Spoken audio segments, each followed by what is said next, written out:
Hello, welcome to the April Service Delivery Team meeting.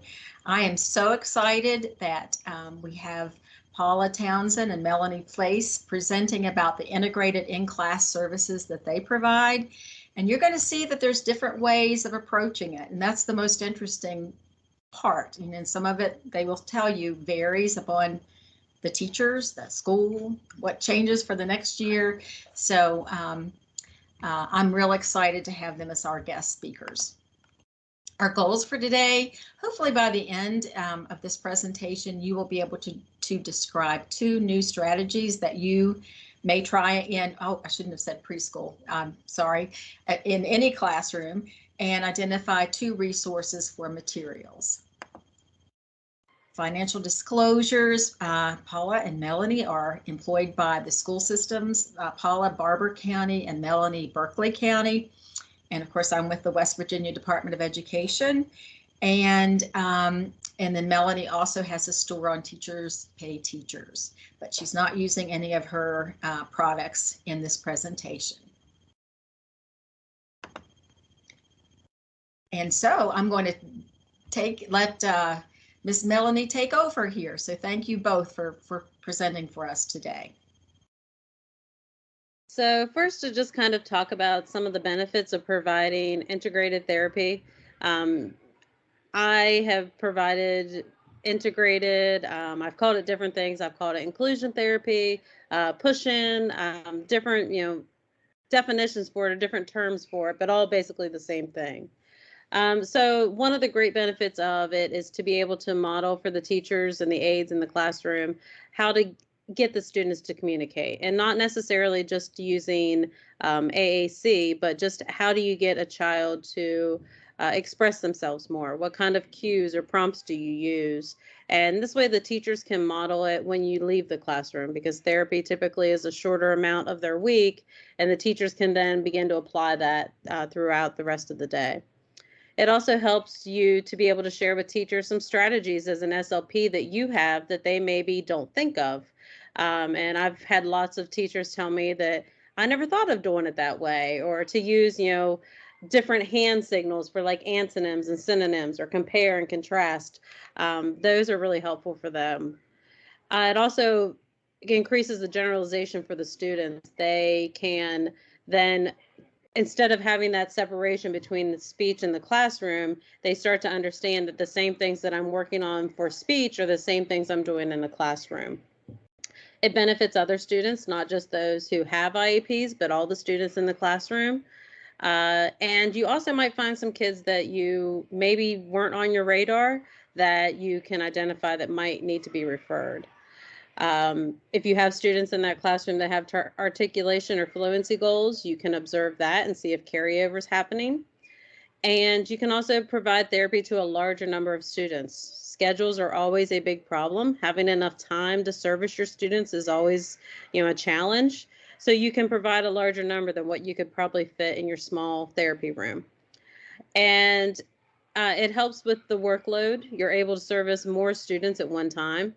Instead of having just 3 or 4 in some of my classrooms, I have all but maybe a couple students who have IEP goals that I work with. So I can service them all at the same time. And you can observe some of those language delays that maybe weren't some goals, but you have observed how that's impacted their education. So then you can add those to their next IEP of things that you see that really impact how they're learning.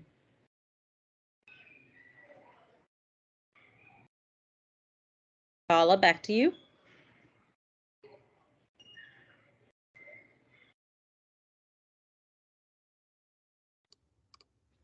All right, Melanie told you about some benefits of providing in-classroom therapy, but of course there are also challenges, and especially when you're just starting out and doing this for the first time. I'm just going to discuss them and kind of how some of them are related. The first of all would be scheduling challenges. Of course, you have to pick a time that works for you and the teacher. And sometimes that's easy to find and sometimes that's harder to find. You have to have time to plan with the teacher. So at least, and sometimes in the beginning, you're not sure about how much time this is going to take. So sometimes you overestimate and then you don't need as much as you get going, but you also have to plan that.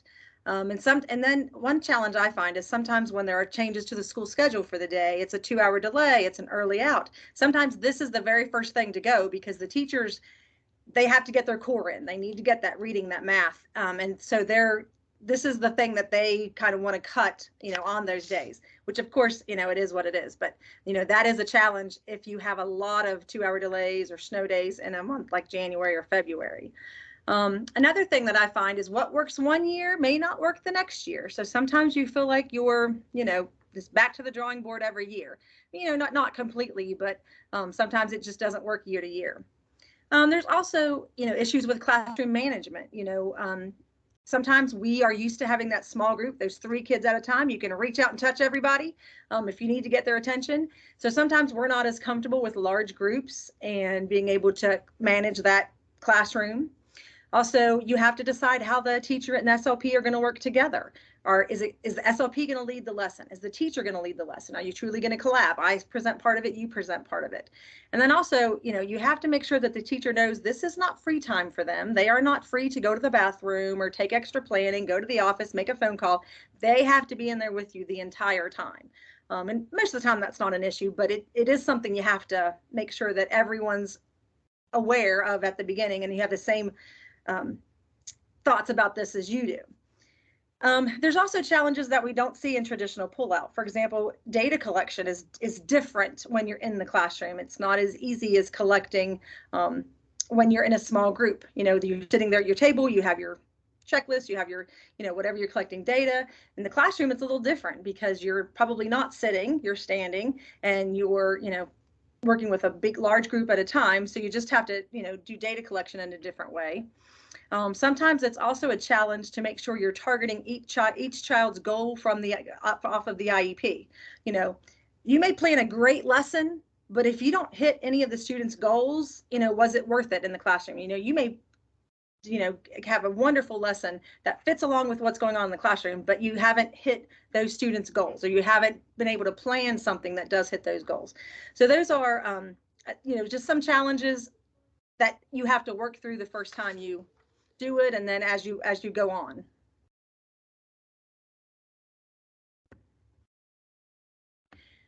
All right, so when you're planning, Melanie and I just each made a list of things that we do to help us with planning. So I kind of broke mine up into preschool, kindergarten, and first, because that's the grades that I have gone into the classroom. So in preschool, I ask the teacher for the weekly theme. So for example, it might be seasons, it might be bears, it might be dinosaurs, you get that weekly theme, and then I would usually plan a large group activity around the theme and also a small group activity. So the large group activity might be a book, a song, a craft, a YouTube video, a boom card activity, anything that's related to the theme that you put together that's going to address the children's goals and, would be good for everyone. Then after I would do a large group activity, that's when we break up into small group activities. And this consists of a related activity, but you're going to make sure that you really do target in on your students' goals at that time. And students may rotate through, you may have a small group, the teacher has a small group, the aide has a small group. So there's maybe 3 groups, and they rotate through all 3 groups of students. They rotate through all 3 small group activities. Also, you may just have one small group going on, or you may each be doing a small group, but you're only going to work with the kids that are in that group, and then they're not going to go to the other groups. And of course, you have to make sure that your kids are in your group and you're working on the goals that are appropriate with them. For my kindergarten, one thing that I've had to do in planning is coordinate with the teacher to pick the best time to do, skill specific lessons. That's what I've done a lot in kindergarten. So I have to make sure that the teacher, and I'm communicating about, hey, I want to do this lesson. You tell me when is a good time to come in? When are you covering that in your curriculum so that it matches up? Also, I've done story champs in the classroom. So I had to schedule the weekly lesson, with the teachers. And also I would place the visuals in the classroom so that they can be referred to all the time. So that, the different posters and things, so that it stays in the kids' minds, and it also stays in the teachers' minds about what we're presenting and how we're cueing those kids to remember the different story grammar elements. First grade, the first grade lessons, I had to obtain the teacher's copy of the reading curriculum, because that's what I based some of my lessons on. Some of the language or vocabulary, goals that story was targeting for the week. So I needed to have a teacher's manual that showed the book where I could look through and see what all the skills were for the week. And that, let me tell you, that was kind of hard to get a teacher's manual from some of these teachers. You know, they like to have one at school and then they like to have their extra one at home. So I had to kind of beg, hey, can I have the extra one, please? So that was one thing I had to do. Again, schedule the weekly Story Champs lesson. And in first grade, I did a little different when I did Story Champs. I introduced and practiced the story grammar elements. So we taught all of the elements of story grammar and the kids how we were going to retell the stories. And then I would take that same framework, but apply it to their weekly stories. So I had to read the story. I had to figure out, you know, the different, you know, character, setting, problem, you know, go through the whole thing before I went in for that lesson, because after we taught them the framework, I wanted to apply it to the story they're going through that week. That really makes it salient. Something else I've done in first grade are skills group lessons during skills time. That's a time in our day where some of the kids go out for Title I services or special education services. That seemed to be a good time to go in and hit some of my kids, because then they weren't missing instruction, you know, large group time. It was a good time to do small groups. I wasn't doing a whole classroom lesson, but we were doing some small groups. And then, as I said, I would target like a vocabulary or grammar or comprehension language goal that was from the weekly lesson. You know, for example, if they were talking about main idea and details, that's what we, you know, that if that's something that one of my kids needed or was a goal that they were working on, it was just easy to match that up. Okay, Melanie. And I work in what I kind of would consider an upper elementary school. Our school is an intermediate school. It's 3rd, 4th, and 5th graders. We do have some preschool classrooms, but most of the school is 3rd, 4th, and 5th grade. So in order to plan to provide those services, it's really important to communicate with the teacher on what their weekly ELA and reading goals might be, so that you can target the same type of skill in the classroom. Something that we did last year that really helped this year, and Paula had talked earlier about one of the challenges, is planning ahead to make sure that your schedule matches up. In our school, we have 10 and 11 classrooms of 4th and 5th grade. So if my kids are spread out throughout all of those classrooms, there's no way that I can go in and provide integrated therapy. There's just not enough time. So I planned with my administration the previous spring, so we'll get ready to do that right now, and place students in classrooms where they're kind of all their goals are in, and they're in the same classroom if they have similar goals. So for my language kids, they will kind of all be in one classroom. So then I'll go in and provide the integrated therapy in there, because there has been years where I have not been able to do that, because of, you know, kids just being spread out. So that's really important. It's really a big advantage to be able to have that kids placed where you want them. And it also helps if you place them with the teachers who you know you can work well with, and that are going to be receptive to this and are going to participate with you in these lessons. It's important to have knowledge of the ELA and reading standards for the grades, and also the curriculum maps. Because you need to know what they should be working on, what they should know, and when are they working on these different skills. Something that I had to do this year, because there were some new teachers that I was integrating with, that I needed to have a discussion of what my expectations were, and how I was going to make this work, and how the students' goals were going to be worked on. I must say that it hasn't been ideal this year, and I'll be making some changes for next year with some teachers, but it's a learning process. It doesn't work the best way every year. You know, I've had to kind of encourage teachers to, you know, step up, or I have to assign them a task to do while I'm in there to help me out with the lesson. But it's important to have that discussion so everybody starts out the year on the same page and knows exactly what you're expecting them to do while you're in there. And one thing that I don't know if many SLPs do, but it's important for you to be able to have access to all the different platforms that your school may use. Here in Berkeley County, we have access to Nearpod. Our school has BrainPop license and Kahoot license, and we've had Reading A to Z before, and all those different things that the county provides, make sure that you have a login for that, because those are different programs that the students are familiar with, and they have a wide range of activities to use. If you're not familiar with Nearpod, it's one of my favorites. There's lessons that then our school is one-to-one with iPads. So on the iPads, I share the lesson with the kids, but I control the pace. And then there's individual activities that they can do so that I can then assess how my students are doing on those activities. But there's tons of different reading and the grammar and vocabulary skills on there. The kids enjoy it because it's really interactive and there's lots of different ways that they can participate. And one thing that I make sure that I do is that I schedule the classrooms that I'm going to go into first in my schedule. I go to those teachers first thing and say, okay, when is a good time for me to come in? And I schedule them first before I schedule everything else, because their time is very limited. Now, I do typically go in during their reading or their ELA time in their schedule because that's what I'm addressing. So I'll go in once a week during that time and to work on those skills with them. But I schedule them first. I tell them they're my priority to make sure that I have a good time that works with them, and then I work with everybody else and schedule everything else.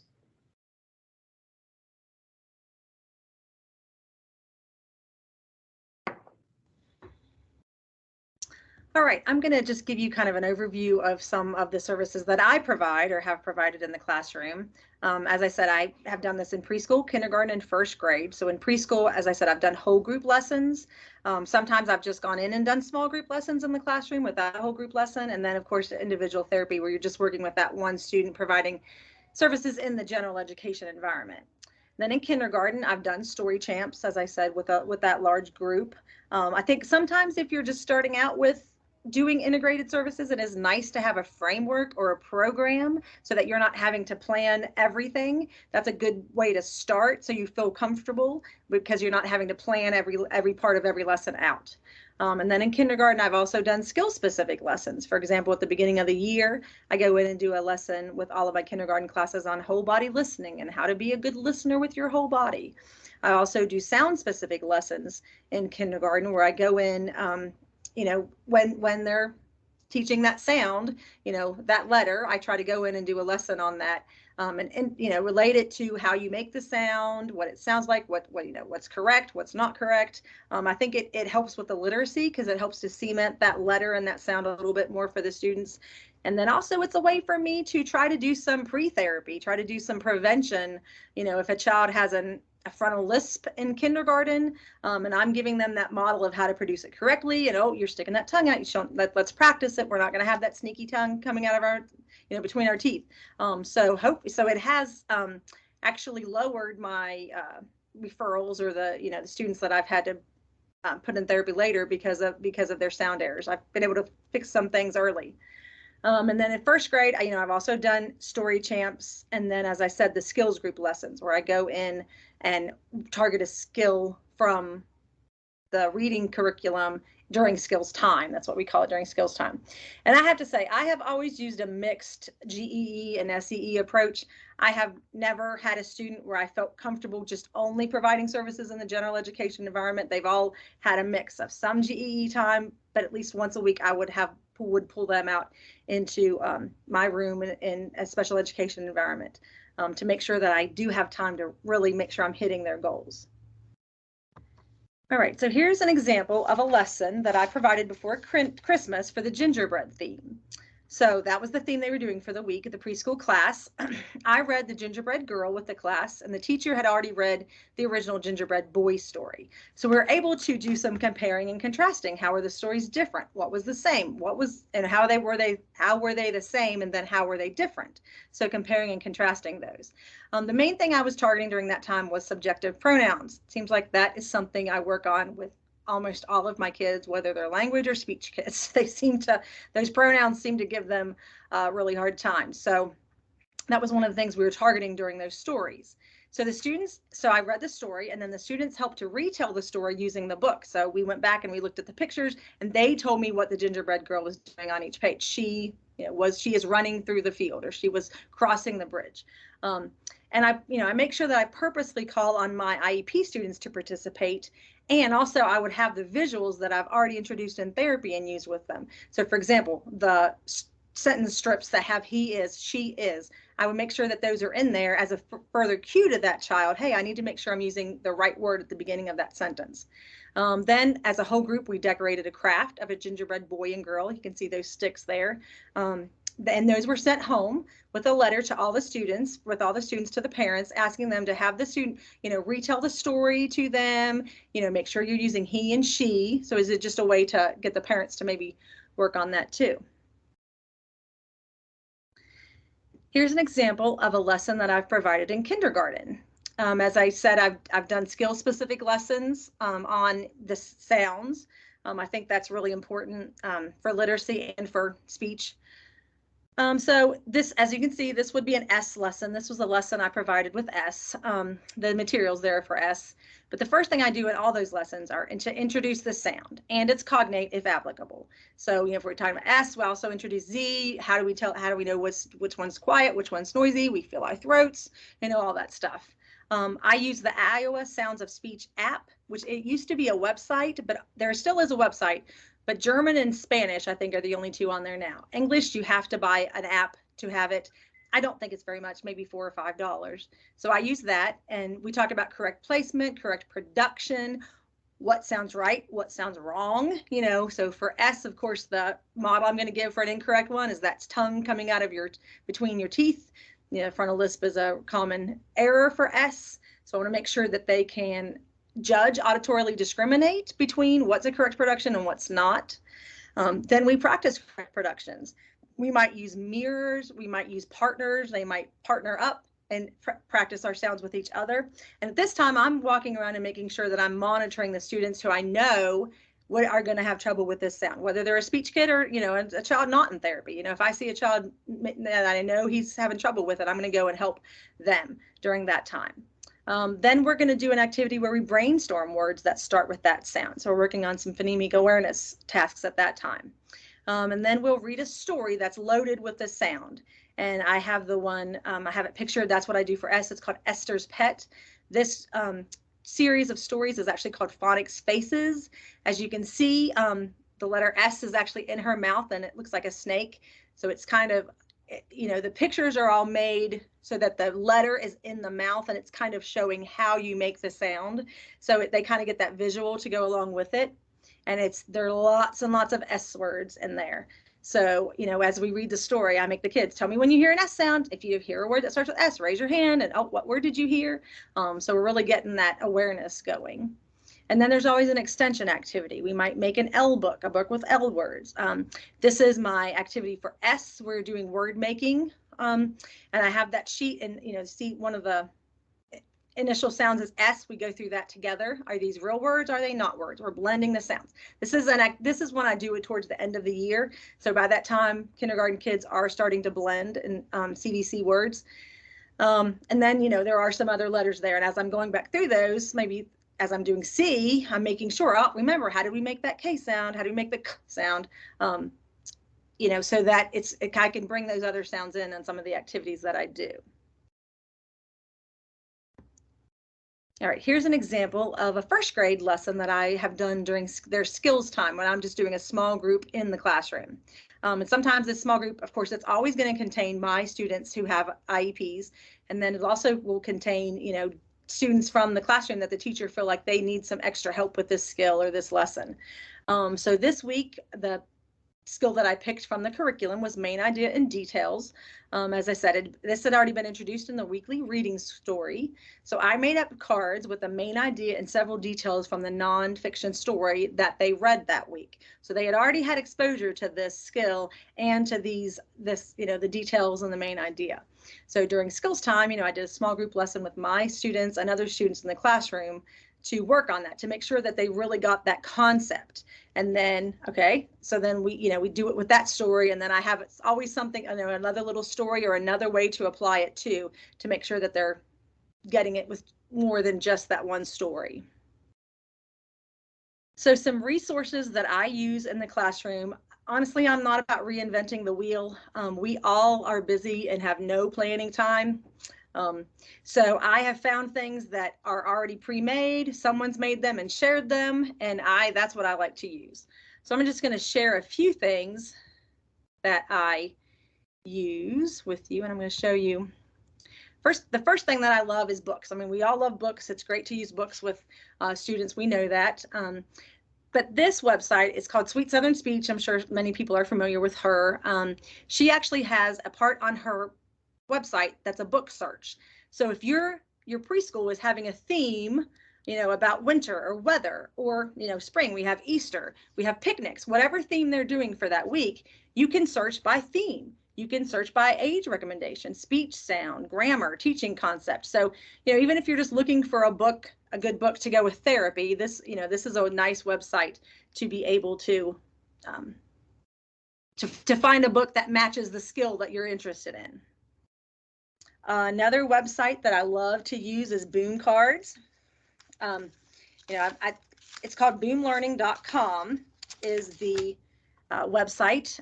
It's free to sign up to have an account. You do not have to pay. There are subscriptions where you can pay and have an account where you can make your own boom cards or share with multiple kids and send things home for homework.